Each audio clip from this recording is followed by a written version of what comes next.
I'm a full-time DGH physician and respiratory physician who regularly does the acute unselected take. So I really do experience on a daily basis just what you experience, including corridor care. And yes, even after 40 years of practice, I really do still enjoy clinical medicine, especially teaching our resident doctors. And no, I'm not entirely mad. And I still really do enjoy examining in PACES. I did so only last week. I have more than 20 years' experience in postgraduate education and training, much of it at regional and national level, where I have shaped and influenced health education policy and have a track record championing attainment in early careers doctors.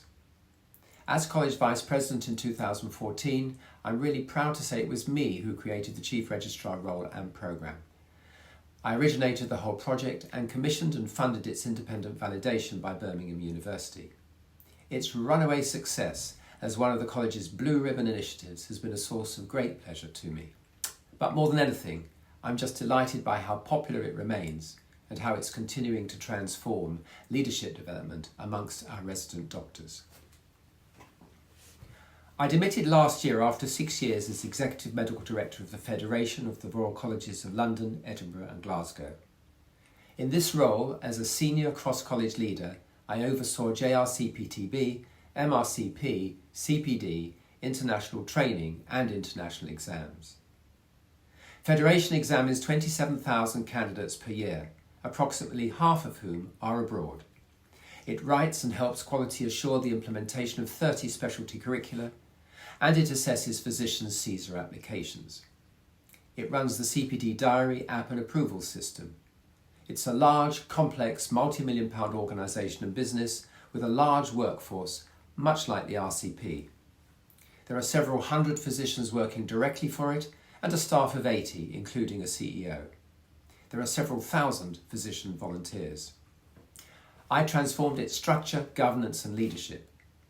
I oversaw implementation of a multi-million-pound IT transformation programme. This included a new portal, customer relations system and an exams management system.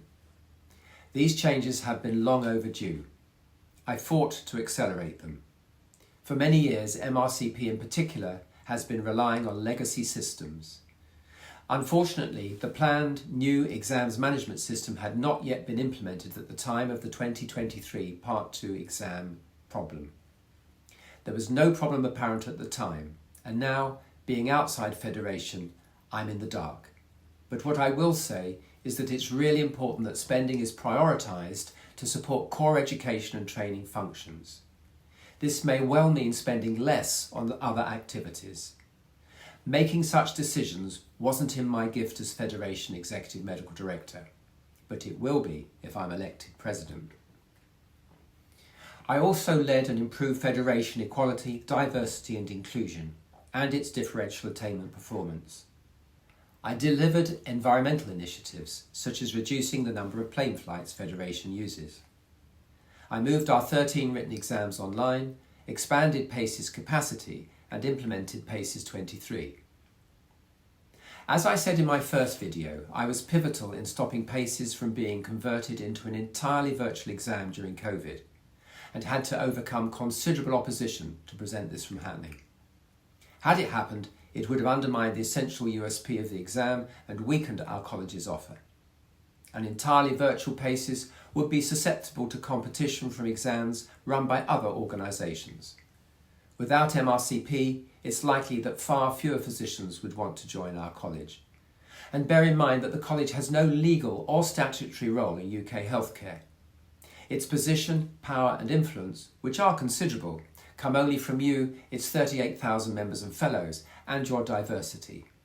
You pay £680 per year to be a fellow, and it's the college's duty to ensure you get value for money.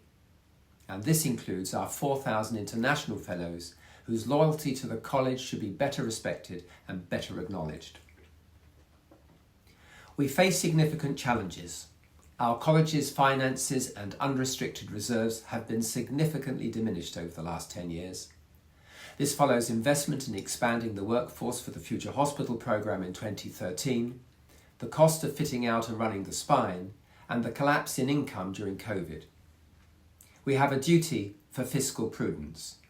This means having sufficient unrestricted reserves at all times to meet known commitments, planned investments, to manage cash flow and to respond to any issues with financial consequences. There are pressing decisions to make about the London footprint, but there are opportunities too. The site is Crown Estate. The lease on the main London College building expires in 2060 and on the houses in 2084.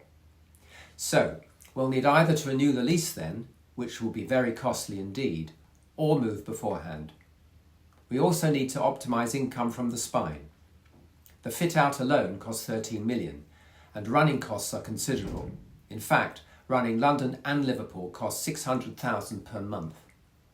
If we can only make the right decisions, we can free up money to spend on other priorities, such as the exams management system and improving college presence in your trusts. However, this will require a president confident and wise enough to properly consult the college membership and brave and experienced enough to make difficult decisions.